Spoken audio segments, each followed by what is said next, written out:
Hello guys, আজ আমি বানাবো মাছ দিয়ে সজনার ডাঁটা আলু দিয়ে বানাবো। এটা কোন গরম হয়ে গেছে, পেঁয়াজ দিছে আর হারা লঙ্কাটা দিয়েছি। হ্যাঁ, ভালো করে লেড়ে দেবো।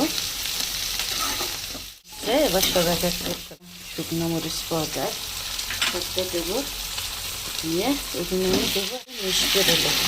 পানি দেবো যাতে মশলাটা সিদ্ধ হয়, কাঁচা গন্ধটা যাবে। মাখিয়ে নেব। তেল দিয়েছি, লবণ, হলদি, মরিচ গুঁড়ো।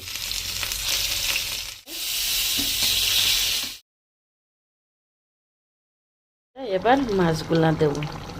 মাছগুলা দিয়ে মাছের সঙ্গে সবজিটা সিদ্ধ দেবো।